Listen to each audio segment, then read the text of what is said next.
খুব এক্সটেন্সিভ একটা ভিডিও এটা, যেটা আজকে ক্লাসটা চলছে সেটা খুবই শুরু হবে আর কি। প্রচুর ইনফরমেশন তোমরা পাবে with format. Tenses can be divided into 3 parts. টেন্সকে 3 ভাগে ভাগ করা যায়, সবাই জানো ব্যাপারগুলো। 3 ভাগে ভাগ করা যায়, একটা হচ্ছে প্রেজেন্ট টেন্স, একটা হচ্ছে পাস্ট টেন্স, একটা ফিউচার টেন্স। এটাকে যদি আমি একটা টাইম স্পেকট্রামে ভাঙি, time spectrum in the sense এখানে যে দেখতে পাচ্ছ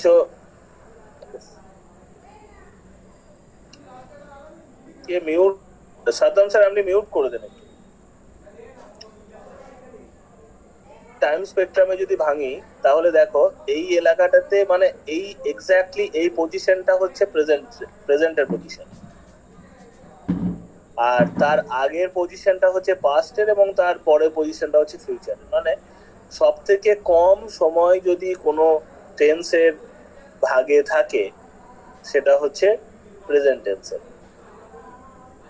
বাকি সবটুকুই মানে আগের টুকু এবং পরের টুকু টোটালটাই হচ্ছে ফিউচার টেন্স।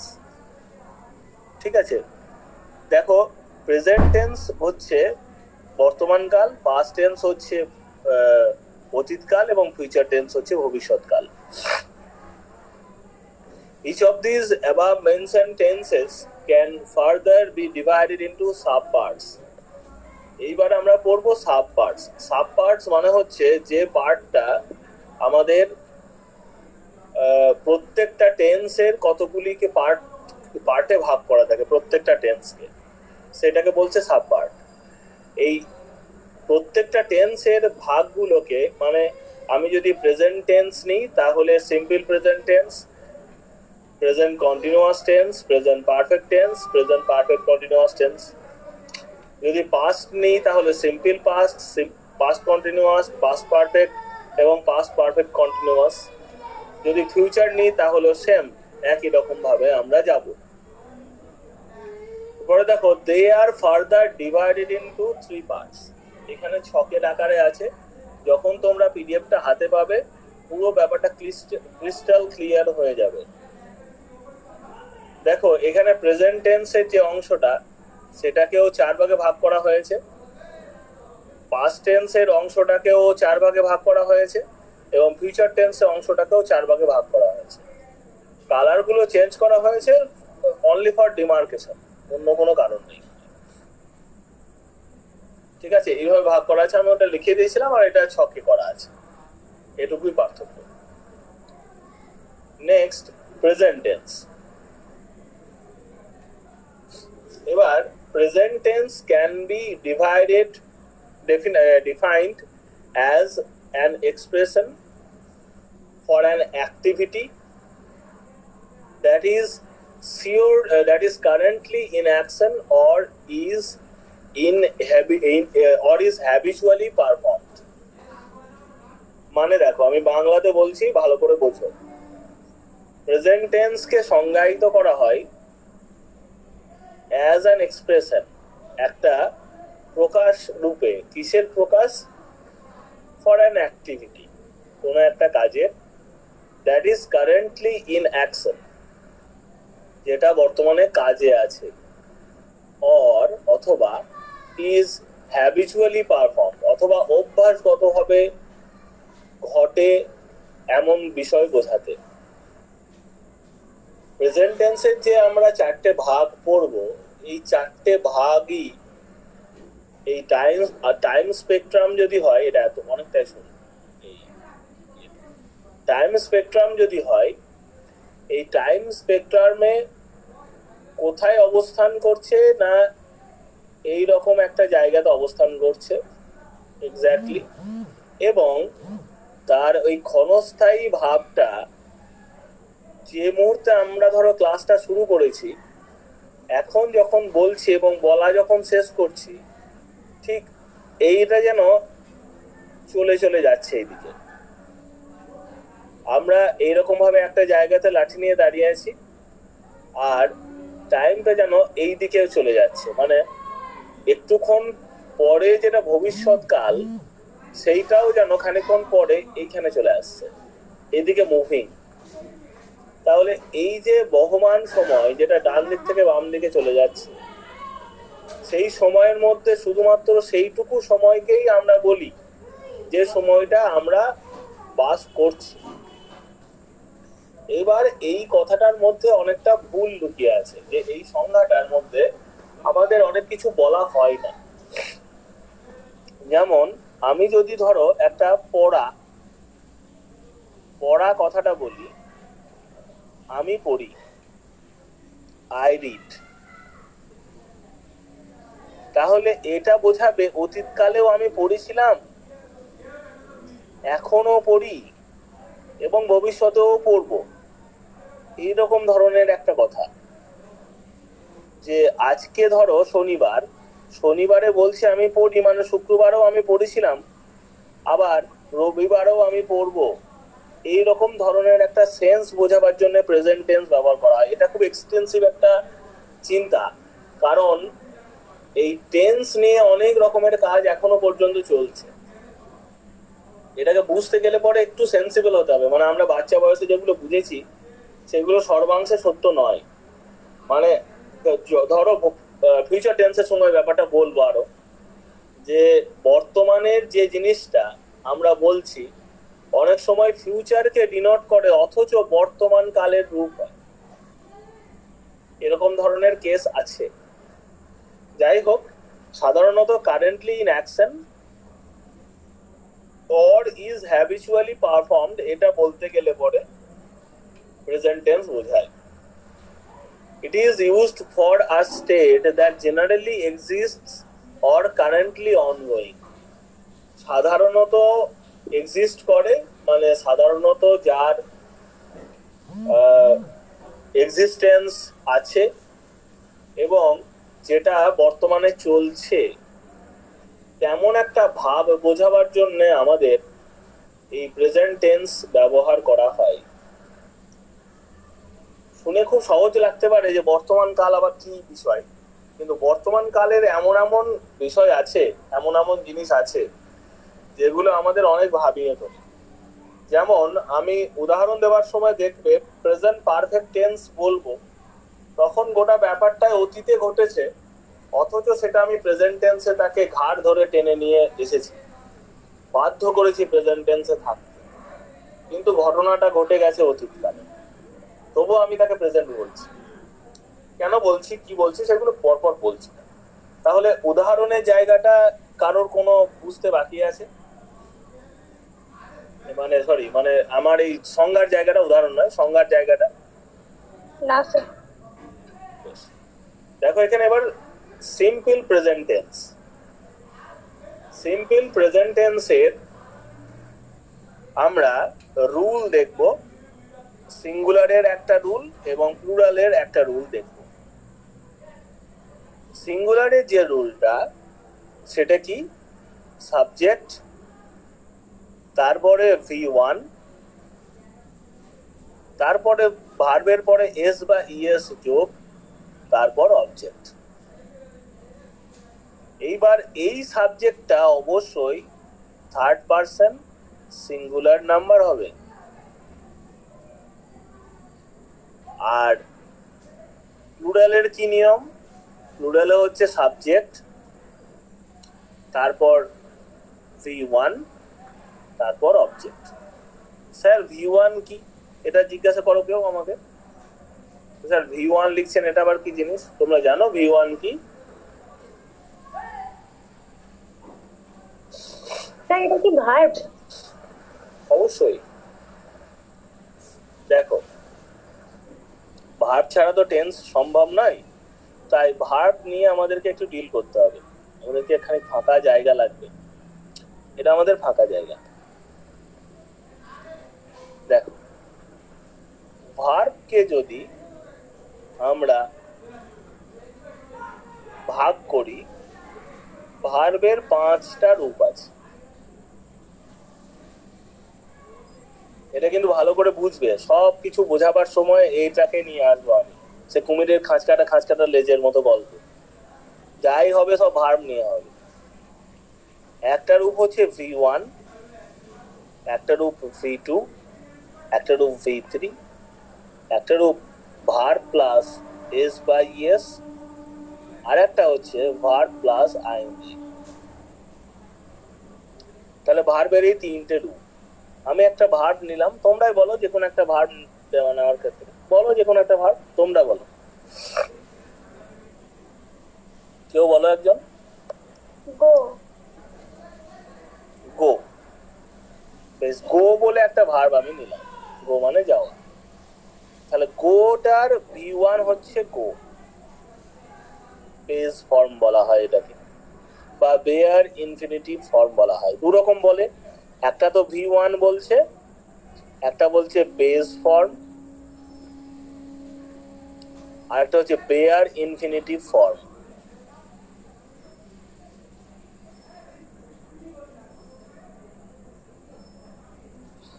খানিকটা খাতা ইউজ করবে, নইলে বুঝতে অসুবিধা যদি কিছু হয় সেগুলো লিখবে। হ্যাঁ, V2 হচ্ছে পাস্ট ফর্মটা। পাস্ট ফর্ম কি? ওয়েন্ট। কালিটা চেঞ্জ করলে ভালো হয়। ওয়েন্ট। তাহলে এটা যদি গো হয়, এটা হচ্ছে ওয়েন্ট। আর V3 বলো তোমরা কি হবে? গন। গন। গন গন বা গান, ঠিক আছে, এটা V3। আর বাকি পড়ে থাকলো s বাই s, তাহলে এটা কি হবে? গোস। আর এটা গোয়িং। এই গো ভার্বের এর বাইরে কিন্তু আর কোনো রূপ নেই। তুমি যেখানেই ব্যবহার করো, যাই ব্যবহার করো, যে অর্থেই ব্যবহার করো গো ভার্বটাকে, এর বাইরে এই পাঁচটার বাইরে কিন্তু গো ভার্বকে আর তুমি ব্যবহার করতে পারবে না। যেখানে ব্যবহার করো, যদি প্রেজেন্ট টেন্সে ব্যবহার করো থার্ড পারসন সিঙ্গুলার ছাড়া, বাকি ক্ষেত্রে গো হবে। সিম্পল প্রেজেন্ট টেন্সে বলছি। সিম্পল পাস্টের ক্ষেত্রে ওয়েন্ট হবে। প্রেজেন্ট পারফেক্টে, পাস্ট পারফেক্টে, ভয়েস চেঞ্জের ক্ষেত্রে, প্যাসিভ ভয়েসের ক্ষেত্রে, সমস্ত ক্ষেত্রে V3 হবে। আর গোজ হচ্ছে সিম্পল প্রেজেন্ট টেন্সে থার্ড পারসন সিঙ্গুলার নাম্বারের পরে গোজ হবে। আর ভার্বের পরে আইএনজি, যেটা ভার্বের পরে আইএনজি হচ্ছে present continuous tense, past continuous tense, present perfect continuous tense, past perfect continuous tense, future continuous tense, future perfect continuous tense, এবং জিরান্ড হওয়ার সময় এবং পার্টিসিপলে ব্যবহার হওয়ার সময় সব জায়গাতেই ভার্বের পরে আইএনজি বসবে। তাহলে আমরা ছোট করে দিই। এইবার দেখো, এখানে সাবজেক্টের পরে V1 বসেছে, মানে আমাদের V1 দেখলাম কি সাবজেক্টের পরে, এই যে এটা V1, এরপরে s বাই s যোগ হয়েছে এইটা। ঠিক আছে, ক্লিয়ার হলো? হ্যাঁ স্যার। প্লুরালে বলছে সাবজেক্টের পরে V1, তারপর অবজেক্ট। এবার আমরা উদাহরণ দেখি। The girl sings a song.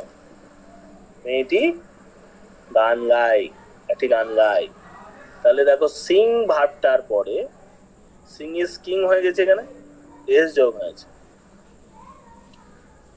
The girl sings a song, তাহলে দ্য গার্লটা থার্ড পারসন সিঙ্গুলার নাম্বার বলে এইটা ভার্ব আছে, ভার্বের পরে এস যোগ হয়েছে, এস বাই এস যোগ হয়, এখানে এস যোগ হয়েছে।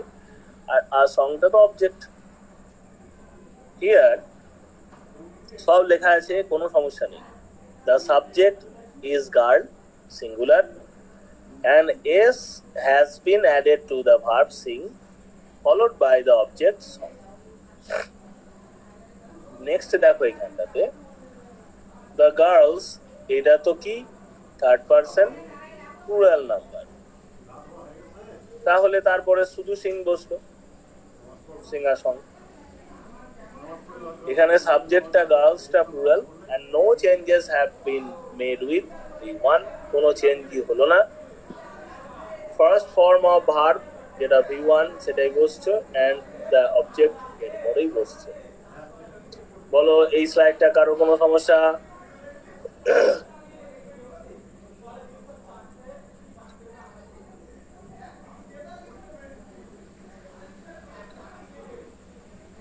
কি বাবা বোবা হয়ে গেলে নাকি সব? না স্যার, ক্লিয়ার। হ্যাঁ, গরমে কথা বন্ধ হয়ে যেতে পারে, মাঝে মধ্যে জিজ্ঞাসা করে দেখতে হবে। হ্যাঁ স্যার।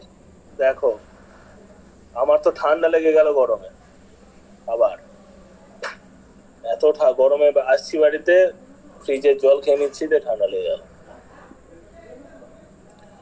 রাজ স্পিক্স জার্মান।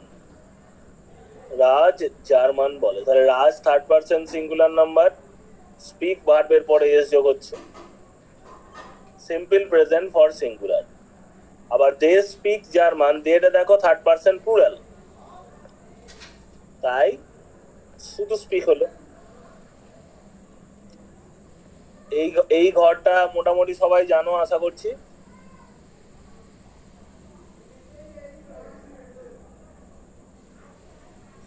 এটা পার্সনের ঘর, এটা first person, second person, third person. এটা নাম্বারের ঘর, দুটো নাম্বার, এই ঘরটা নাম্বারের, এটা সিঙ্গুলার নাম্বার, এটা প্লুরাল নাম্বার। এইটাতে ফার্স্ট পার্সনের ক্ষেত্রে আই, সেকেন্ড আই আর উই, সেকেন্ড পার্সনে ইউ আর ইউ, আর থার্ড পার্সনে আমি আমরা তুমি তোমরা ছাড়া বাকি দু চোখে যা চাই সবকিছু একটা হলে পরে সিঙ্গুলার, ই সি ইট আর এটা দে। এইবার আমরা যদি কোনো ভার্ব নিই, যেমন কে বললো গো ভার্বটা, তাহলে আই গো হয়, উই গো হয়, ইউ গো হয়, ইউ গো হয়, ই গোজ হয়, সি গোজ হয়, সবগুলি গোজ হবে, আর এটা দে গো হয়। তাহলে এই ঘরটা একটা স্পেশাল ঘর যেটাতে এস বা ইএস যোগ হচ্ছে। এটা হচ্ছে থার্ড পার্সন সিঙ্গুলার, যে ওই জন্য বলছিলাম আমি, এটা থার্ড পার্সন সিঙ্গুলার, দেটা থার্ড পার্সন প্লুরাল। দেখো এখানে আছে রাজ একটা নাম, সেই জন্য থার্ড পার্সন সিঙ্গুলার, আর দেটা আছে, আমি দে এখানে লিখেছি, they go third person plural. ঠিক আছে? হ্যাঁ স্যার। এরপর দেখো খুব সুন্দর একটা ছক আছে, অনেক বড়, আগে এটা পড়ি। প্রেজেন্ট সিম্পল টেন্স, এটা একটু বুঝতে হবে। হ্যাঁ, যারা যারা আছো, কজন আছো? আমি তো দুজন আছি, চুমকি আছো, জাহাঙ্গীর, কি নিরঞ্জন, পিউ, প্রীতি, পূজা, রানু মাইতি আর তপস্যা। বেশ, যার যে অসুবিধা হবে আমাকে জিজ্ঞাসা করবে।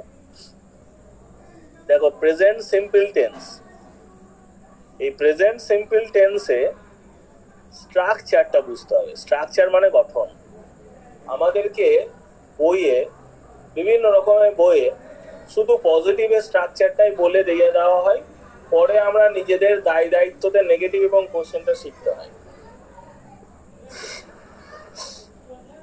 আমি সেই দায়টাকে একটু লঘু করার জন্য সবগুলো একটা জায়গাতে ভরার চেষ্টা করেছি। দেখো আই, ইউ, উই, দে এর পরে ভার্ব বসবে, আর নেগেটিভে আই, উই, দে এসবের পরে ডু নট দিয়ে ভার্ব বসবে, নট করার জন্য, নেগেটিভের জন্য। কোশ্চেনের ক্ষেত্রে ডু ভার্বটা আগে চলে যাবে, যদি বি ভার্ব থাকে তাহলে সেটাও আগে চলে যাবে। নর্মালি আমাদের এখানে, আবার আমি স্লাইডটা নিচ্ছি, আমাদের একটা হচ্ছে কোশ্চেন করার জন্যে আর একটা হচ্ছে নেগেটিভ করার জন্যে। আমাদের যেটা be verb, have verb, modal, এই তিনটে জিনিস লাগে। বি ভার্ব তোমরা জানো, am, is, are, was, were, shall be, will be. Have verb তিনটে থাকে, হ্যাভ, হ্যাজ, হ্যাড। আর modal shall, should, can, could, may, might, would, এগুলো মোডাল। এইগুলো যদি থাকে, এইগুলোকে ট্রিট করতে হবে নিজের গাড়ি বলে, নিজের গাড়ি। আর যদি নিজের গাড়ি না থাকে, যদি যেতেই হয়, তাহলে ভাড়া গাড়ি বাজারে একটাই আছে, সেটা হচ্ছে ডু। যদি কোশ্চেন করতে হয় একটা বাক্য, সেইখানে যদি be verb, have verb, be ভার্বে বি লিখছি, হ্যাভ ভার্বে এইচ লিখছি, মডালে এম লিখছি, বিএইচএম যদি থাকে তাহলে সেইগুলাই বিডব্লিউএম এর বিডব্লিউএম নাকি বিএমডব্লিউর মতো সামনে চলে যাবে। কিন্তু বিএমডব্লিউ যদি না থাকে তাহলে খটখটে খাটারা গাড়ি ডু, সেইটাকে তোমাকে নিয়ে যেতে হবে, ডুকে আমাকে নিয়ে যেতে হবে সামনে, শুধু দুটাকে নিয়ে চলে যেতে হবে সামনে। বুঝতে পারলে? এইভাবে বুঝতে পেরেছ? দুটাকে নিয়ে যেতে হবে সামনে।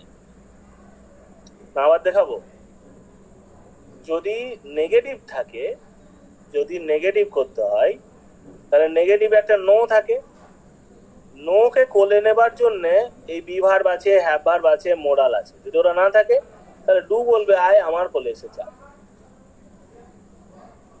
ওকে, সেম জিনিস দেখো এখানে লেখা আছে। আমি না হয় আর কি করে লঘু করে বলছি, কিন্তু বিষয়টা নিয়মটা এটাই। ডু এর পরে দেখো নট যোগ হয়েছে, মানে ডু নট কে কোলে নিয়েছে। আবার কোশ্চেন করবার সময় ডুটা দেখো সামনে চলে এসেছে।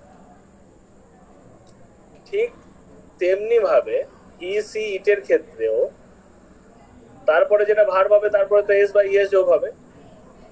আর এখানে যখন নেগেটিভ করবে তখন যেহেতু ডু ভাড়া গাড়ি, সেই জন্য ভার্বের যে এস বা ইএস সেটা ডু নিজে নিয়ে নেবে, দিয়ে নট বসবে, ডাজ নট হবে।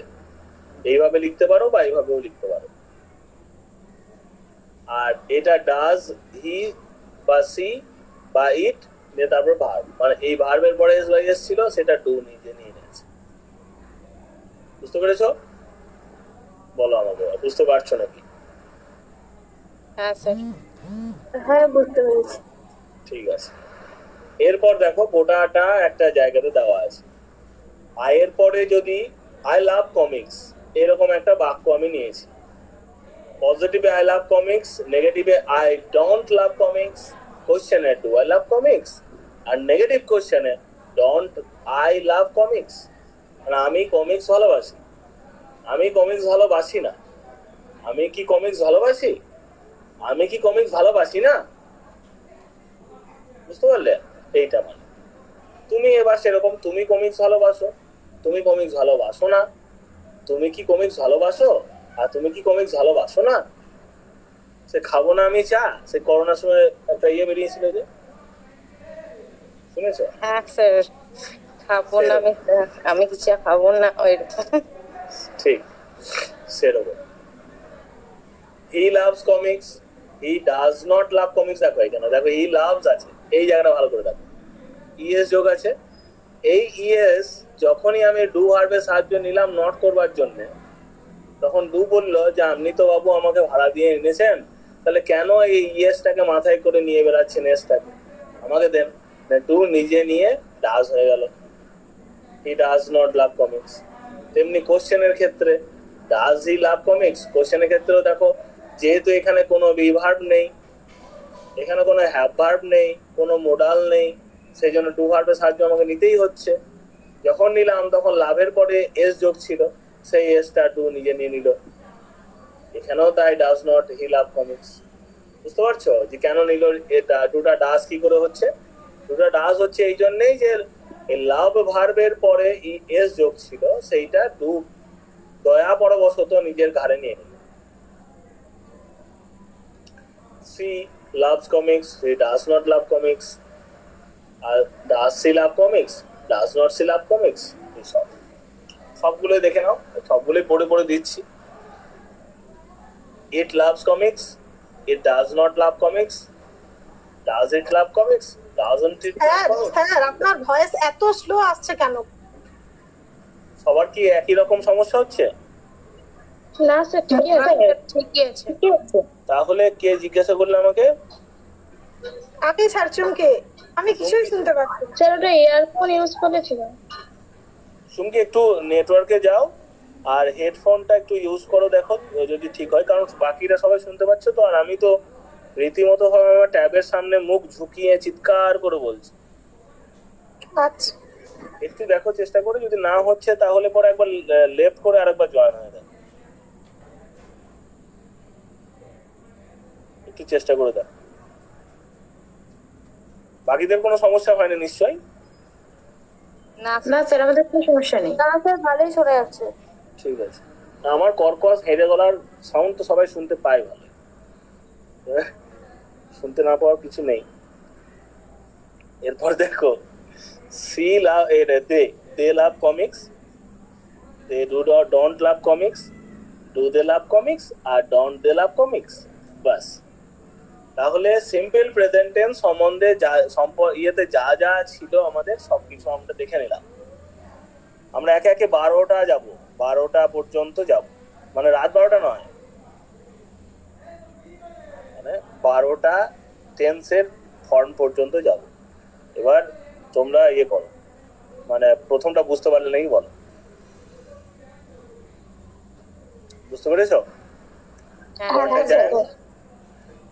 Present continuous tense, present continuous tense এটাকে যদি আমি টাইম স্পেকট্রামে আঁকি, সেইটা হবে প্রেজেন্ট টেন্সের যে ওই ক্ষুদ্র জায়গাটা ছিল, সেই ক্ষুদ্র জায়গাটা, প্রেজেন্ট টেন্সের যে ক্ষুদ্র জায়গাটা ছিল, সরি কি হলো,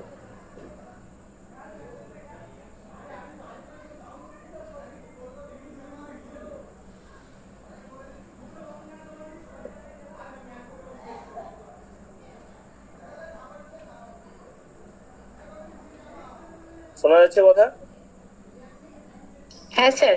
হ্যাঁ হুট স্যার। করে আমি বেরিয়ে গেছিলাম ইয়েতে, ক্লাস থেকে, নেটওয়ার্কে ডিস্টার্ব হচ্ছিল হয়তো কিছু। বেশ দেখো, যদি আমি টাইম স্পেকট্রাম আঁকি এরকম, এইখানটাতে আমি প্রেজেন্ট বললাম, এবার এই জায়গাটাকে আমি জুম করব, এই জায়গাটাতে যেটা চলছে, বুঝতে পারছো? চলছে এই এলাকাটাতে ধরো প্রেজেন্ট টেন্স, এই জায়গাটা যেটা চলছে এইটা হচ্ছে কন্টিনিউয়াস, মানে প্রেজেন্ট টেন্স তার মধ্যে যেটা চলছে। প্রেজেন্ট কন্টিনিউয়াস টেন্স বলছে যেটা বলছে এখানে ফর্মটা দেওয়া আছে শুধু, মানে বর্তমানকালে কোনো কিছু চলছে বোঝালে যেটা বোঝানো হয় সেটা প্রেজেন্ট কন্টিনিউয়াস টেন্স বলা হয়। এটা সাবজেক্ট, তারপরে এম ইজ আর, তারপরে V1, তারপরে আইএনজি, তারপরে অবজেক্ট। V1 কেন বলছি, কারণ সবাই ওই ভার্ব প্লাস আইএনজিটা বোঝে না, মানে ভার্বের পরে আইএনজি যোগ করতে হয়। এটা সি ইজ গেটিং ফুড, সে খাবার খাচ্ছে, ইটিং ফুড, সে খাবার খাচ্ছে। এখানে সাবজেক্ট হচ্ছে সি, তার সাথে ইজ বি ভার্ব বসছে, এই যে এম ইজ আর এর মধ্যে বসবে বি ভার্ব, তারপরে ভার্বের পরে আইএনজি যোগ হচ্ছে, V1 এর পরে আইএনজি যোগ হচ্ছে, দিয়ে তারপরে বাক্যটা কমপ্লিট হচ্ছে। দেখো, she is speaking German, present continuous for third person singular, she is হচ্ছে। I am learning German, first person singular, I am learning হচ্ছে। তাহলে এম ইজ আর এর যেটা নিয়ম সেটা হচ্ছে I am, we are, you R, you are, he is, এই ঘরটা আর কি সব সি ইজ, ইট ইজ, আর দে আর।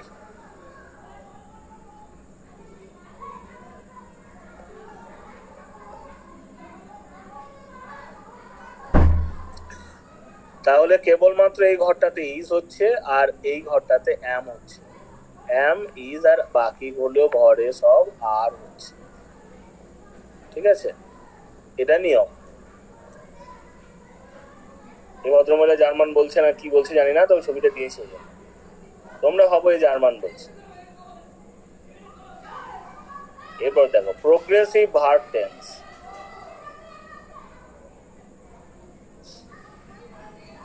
প্রোগ্রেসিভ ভার্ব টেন্সের ক্ষেত্রে আমি সব টেন্সের ছবি কোটা এখানে দেওয়া আছে, দেখো পাস্টেরও, প্রেজেন্টেরও এবং ফিউচারেরও, সবগুলোই প্রোগ্রেসিভ। ছবি আঁকা আছে কি রকম, খুব সুন্দর। প্রেজেন্ট আগে বলি, an ongoing action is occurring right now. একটা চলন্ত ঘটনা, মানে এইখানে শুরু হচ্ছে, চলছে। I am talking to Benjamin, আমি বেঞ্জামিনের সাথে কথা বলছি। Am Benjamin is talking to me, Benjamin আমার সাথে কথা বলছে।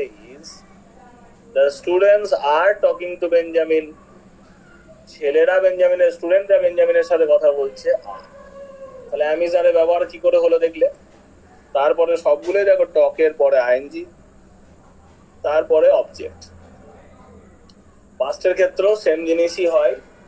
অতীতে টাইম স্পেকট্রামটা দেখো, অতীতে কোন একটা টাইমে ঘটছিল অনেকক্ষণ ধরে। I was talking to Benjamin, Benjamin was talking to me, and the students were talking to Benjamin. অতীতের ক্ষেত্রে ওয়াজ আর ওয়ের হয়, প্রেজেন্টের ক্ষেত্রে অ্যামিজার হয়, আর ফিউচারের ক্ষেত্রে উইল বি। শ্যাল বির ব্যবহারটা এখন আর হয় না।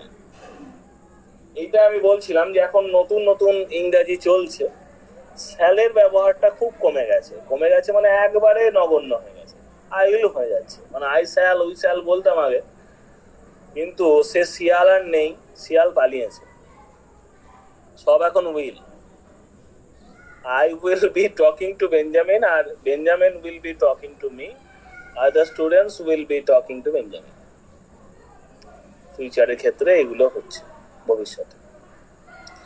এরপর দেখো প্রেজেন্ট কন্টিনিউয়াস প্রোগ্রেসিভ টেন্সে ওইটার মতো ছক। এই ছকটা আমি বানাইনি, এই ছকটা ইন্টারনেট থেকেই নিয়েছি। ওই ছকগুলো সবই ইন্টারনেট থেকে নাও, কিন্তু খুঁজতে হয়েছে এইটুকুই আর। আয়ের পরে এম দিয়ে ভার্বের পরে আইএনজি, আয়ের পরে এম নট দিয়ে ভার্বের পরে আইএনজি, আয়ের পরে এম, তারপরে আই, তারপরে ভার্বের পরে আইএনজি। বলছিলাম যে এম আর ইজ এইগুলো হচ্ছে নিজের গাড়ি, বি ভার্বটা নিজের গাড়ি। নিজের গাড়ি সবসময় সামনে গাড়ি লেগে থাকবে, যদি না থাকে তাহলে আমরা ডু নেব। কিন্তু কন্টিনিউয়াসের ক্ষেত্রে ডু নেওয়ার কোনো প্রশ্নই ওঠে না। কেন ওঠে না? কারণ যেন তেন প্রকারেণ আমরা কন্টিনিউয়াসের ক্ষেত্রে বিভার্ব একটা পাবোই। কন্টিনিউয়াসের ক্ষেত্রে যেহেতু নিজের গাড়ি আছে বাড়িতে, তাই কেন আমরা ভাড়া গাড়ি করব? তাহলে আই এম, তাহলে you R, you R, you are, he is, she is, it is, they R.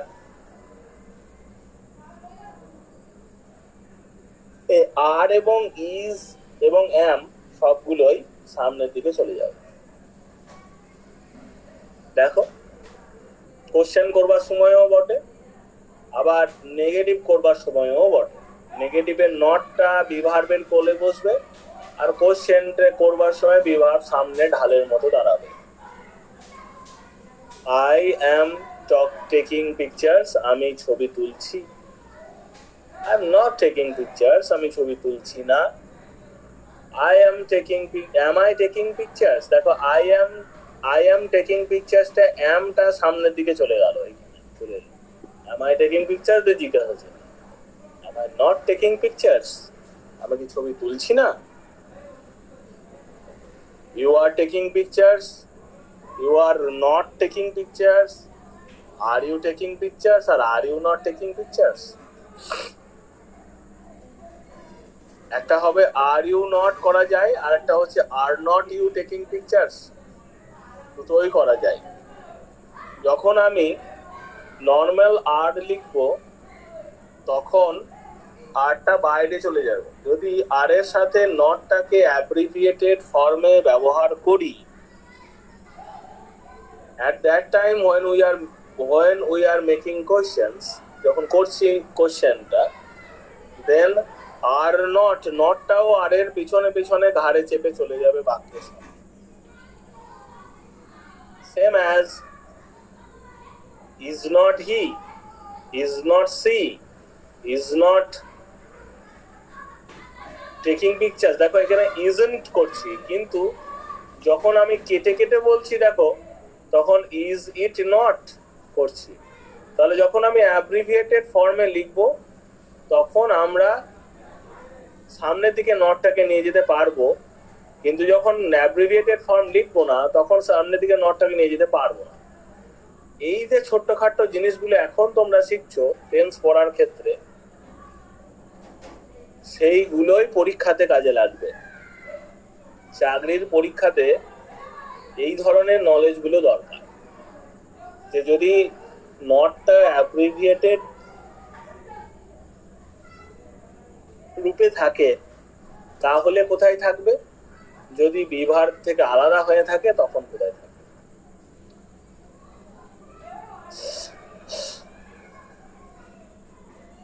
She is taking pictures, she is not taking pictures, is she taking pictures, is she not taking pictures, or is not she taking pictures, দুটোই হবে। আবার উইটাও ওরকম, দেটাও ওরকম। তোমরা দেখো, একটু দেখো পড়তে পারছো নাকি?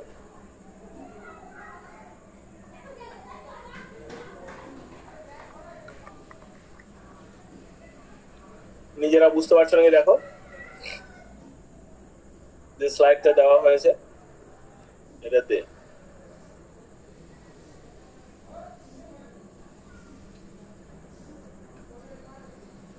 ওকে, ডান। নেক্সটে যাব। হ্যাঁ স্যার।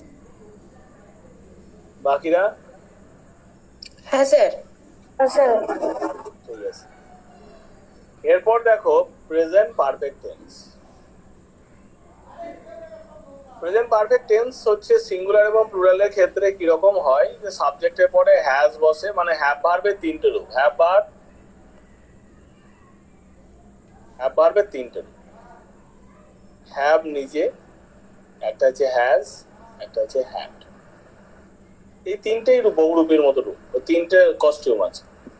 হ্যাডটা পাস্টের ক্ষেত্রে ব্যবহার হয়, আর হ্যাভ এবং হ্যাজটা ফিউচারে, প্রেজেন্ট এবং ফিউচারে ব্যবহার হয়।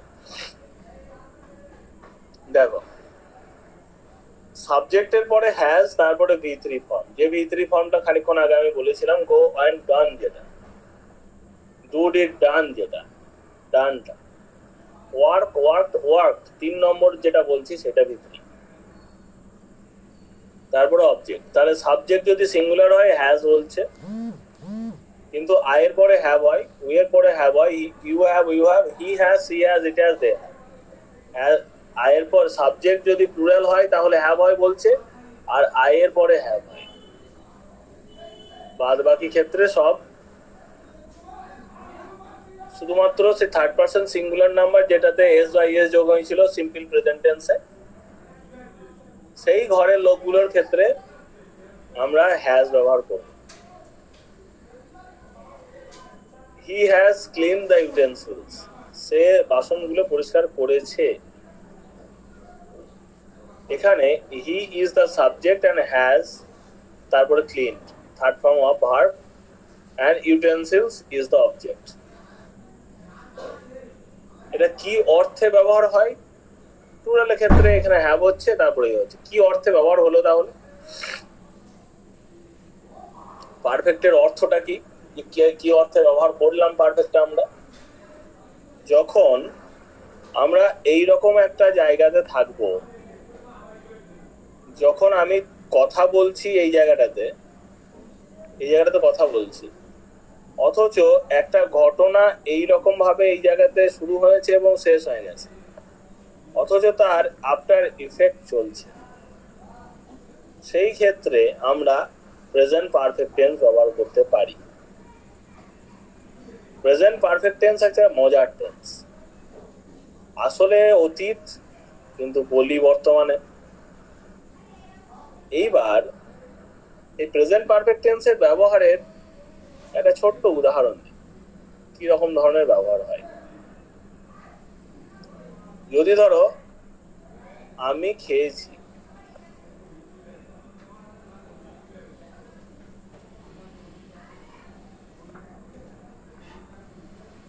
এইটার আমি দুটো ইংরেজি লিখতে পারি।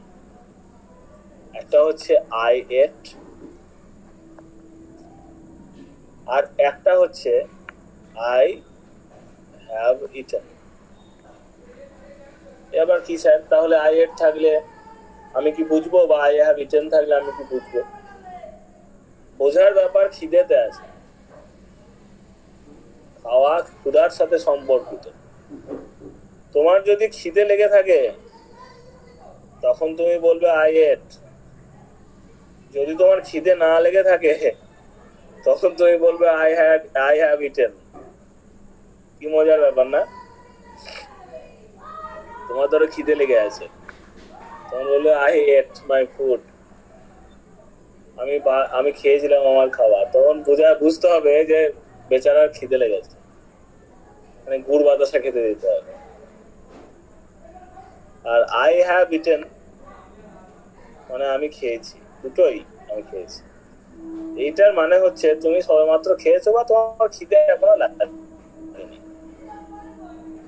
ওকে, বুঝতে পেরেছো ব্যাপারটা? হ্যাঁ স্যার। হ্যাঁ তোমরা কি ব্যবহার করতে এরকম আগে? হ্যাঁ, চুমকি কি বলছো? আরো কয়েকটা উদাহরণ দিলে ভালো হয় স্যার। কাটা উদাহরণ আছে এখানে, দেখো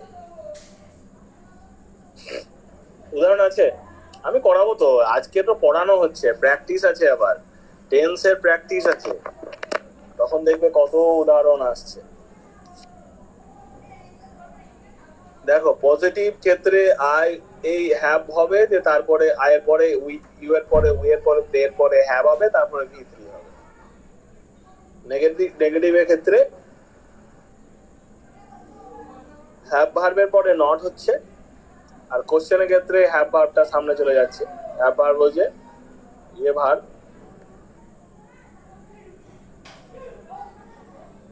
হ্যাভ ভার্বটা হচ্ছে তোমাদের নিজেদের গাড়ি, সে নিজের গাড়ি নিয়ে চলে এলো, সেই জন্য কোশ্চেন তৈরি হয়ে গেল। নটের ক্ষেত্রেও নটটা হ্যাভ বলে নিয়ে নিল নটকে। পজিটিভের ক্ষেত্রে দেখো হি সি ইট এর ক্ষেত্রে হ্যাজ হয়, সেম অ্যাজ হ্যাজ নট, তারপরে হ্যাজ সামনে এগিয়ে যাচ্ছে কোশ্চেনের ক্ষেত্রে। পজিটিভ, নেগেটিভ কোশ্চেন আর নেগেটিভ কোশ্চেন, এই চারটেই তো আমাদের ব্যবহার হয় normally. I have fixed the TV, আমি টিভিটা ঠিক করেছি। দেখো I have fixed the TV মানে টিভিটা ঠিক করেছি, মানে টিভিটা ঠিক এখনো বেশ ভালোই চলছে। I have not fixed the TV, আমি টিভিটা ঠিক করিনি। Have I fixed the TV, টিভিটা কি ঠিক করেছি? Have not I fixed the TV, টিভিটা কি আমি ঠিক করিনি? তেমনি ইউ এর ক্ষেত্রে, হি এর ক্ষেত্রে, সি এর ক্ষেত্রে, ইটের ক্ষেত্রে সবগুলো একই রকম নিয়মেই যাচ্ছে। ইউ হ্যাভ দেখো he has, she has, it has, we have, they have. তেমনি I have not, you have not, he has not, she has not, it has not, we have not, আর দে হ্যাভ নট। কোশ্চেনের ক্ষেত্রে হ্যাভটা সামনে চলে যাচ্ছে, have I, have you, has he, has she, has it, have we, have they, এগুলো। নেগেটিভের ক্ষেত্রে তো দুরকম হয় বলছিলাম, নটটাকেও নিয়ে বসতে পারে, নটটাকে ছাড়াও বসতে পারে। নটটাকে নিয়েটাই বলি, have not I, have not you, has not she, has not she, has not he, has not she, has not it, have not we, আর হ্যাভ দে নট বা হ্যাভ নট দে। এই সবগুলোর ক্ষেত্রে আমাদের একই রকম নিয়ম কার্যকারী হচ্ছে। বুঝতে পেরেছো?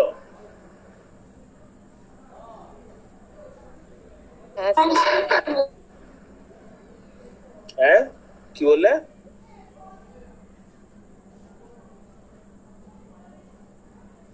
কি বললে? বেশ, এরপর দেখো present perfect continuous tense.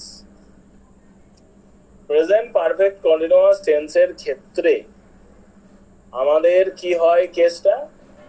Time স্পেকট্রামের ক্ষেত্রে এটা বর্তমান কাল, অতীত থেকে শুরু হয়ে বর্তমানে এখনো চলছে বোঝালে প্রেজেন্ট পারফেক্ট কন্টিনিউয়াস টেন্স হয়। কি হয়? সাবজেক্ট, তারপরে হ্যাজ বিন, তারপরে V1 প্লাস আইএনজি মানে ভার্ব প্লাস আইএনজি, তারপর অবজেক্ট। প্লুরালের ক্ষেত্রেও তাই, সাবজেক্টের পরে হ্যাভ বিন, তারপর ভার্ব প্লাস আইএনজি, তারপর object. She has been, practising since morning. এখানে সিটা হচ্ছে সাবজেক্ট, তারপরে হ্যাজ বিন হলো, তারপরে ভার্ব প্লাস আইএনজি, তারপর অবজেক্ট। উদাহরণে যাই, এখানে দেখো she has been learning German, she subject, তারপরে হ্যাভ ভার্বের পরে বিন যোগ হচ্ছে, তারপরে ভার্বের পরে আইএনজি যোগ। খুব সুন্দর format. Present perfect continuous tense for singular. They have been learning German, তারা জার্মান শিখছে। দে এর পরে হ্যাভ বিন লার্নিং জার্মান। ঠিক আছে, হ্যাভ বিন আর হ্যাজ বিন। ফরম্যাট দেখো, প্রেজেন্ট পারফেক্ট কন্টিনিউয়াস টেন্স বা প্রোগ্রেসিভ টেন্সের format I, you, you, we, they এর পরে হ্যাভ হয়, তারপরে বিন যোগ হয়, তারপর ভার্ব প্লাস আইএনজি হয়। এটা নিয়ম মনে রাখবে। নিয়মটা হচ্ছে এই যে এই ভার্বটা আছে না, হ্যাভ ভার্ব, হ্যাভ ভার্বের পর, এটা খুব ইম্পর্টেন্ট একটা বিষয়, হ্যাভ ভার্বের পর কখনোই ভার্বের অন্য কোনো ফর্ম বসে না ভি3 ছাড়া। এইবার কোন সময় যদি ভি3 না বসে, মানে না বসতে দেয় কেউ, তাহলে ভার্ব কানতে শুরু করে, এই আমার ভি3 কোথায় গেল, এই আমার ভি3 কোথায় গেল। তার জন্যে ওকে বাঁশি বাজিয়ে চুপ করতে হয়। সেই বাঁশিটা হচ্ছে বিন। ঠিক আছে, হ্যাভ ভার্বের পরে সবসময় ভি3 হয়। এই ভি3টা যদি কোনো সময় না বসতে পায়, তাহলে ভার্ব কান্নাকাটি শুরু করে দেয়।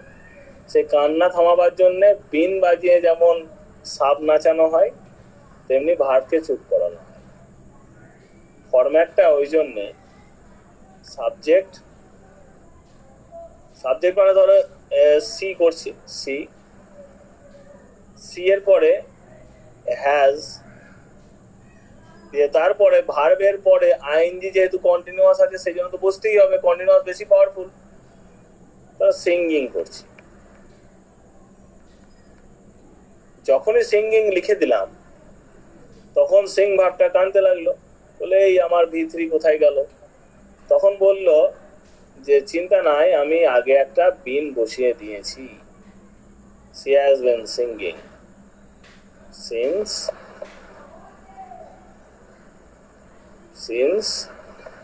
2004, 2004 সাল থেকে সে গান করছে। তাহলে ফরম্যাটটা বোঝা গেল, প্রেজেন্ট পারফেক্ট কন্টিনিউয়াসের ফরম্যাট।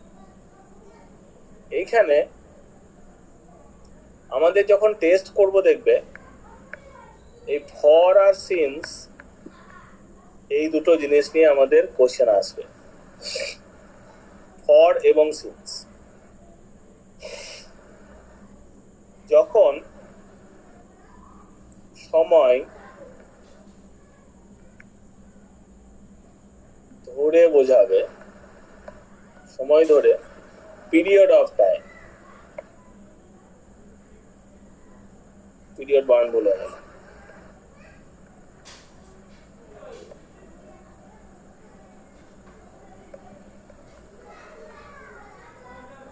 তখন ফর হয়।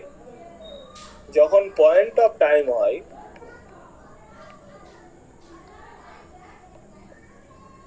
তখন সিন্স হয়। ফর কিরকম ভাবে হয়, ধরো আমি বললাম একটা বাক্য লিখছি, ধরো আমি একটা বাক্য লিখলাম যে আমি 7 বছর ধরে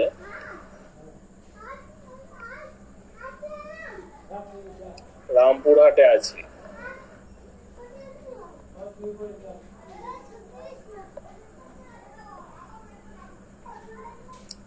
তাহলে আই আছি বা বাস করছি, লিখছি বাস করছি। তাহলে I have been living at Rampurhat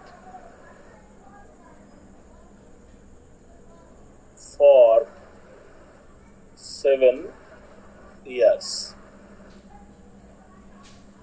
এইবার এইটাকেই আমি চেঞ্জ করে লিখলাম, আমি এটাকে আমি চেঞ্জ করে দিচ্ছি আর লিখছি না গোটাটা।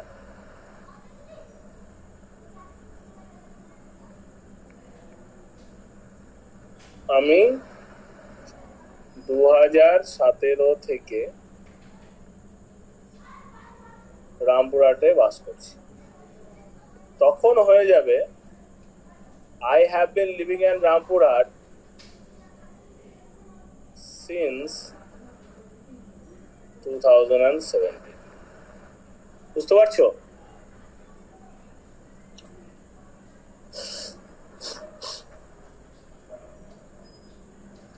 হ্যাঁ বুঝতে স্যার। পারছো? এটা হচ্ছে ফরম্যাটটা। সব বেরিয়ে চলে যাচ্ছে নাকি ক্লাস থেকে?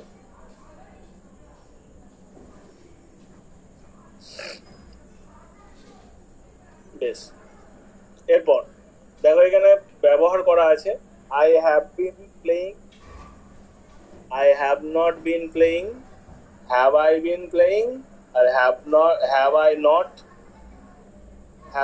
বা have not I been playing video games, এইসব আর কি। পুরো ফরম্যাটটা দেওয়া আছে। তাহলে তোমাদের এতটাই থাক নাকি? পরের দিন পাস্ট আর ফিউচারটা করিয়ে দেবো। হ্যাঁ স্যার। এতটাই থাক, পরের দিন পাস্ট আর ফিউচারটা করিয়ে দেবো। হ্যাঁ স্যার ঠিক আছে। আপনি আবার কবে ক্লাস নেবেন? গ্রুপে জানিয়ে দেওয়া হবে। Okay sir. হ্যাঁ, ঠিক আছে। Good night. Okay bye.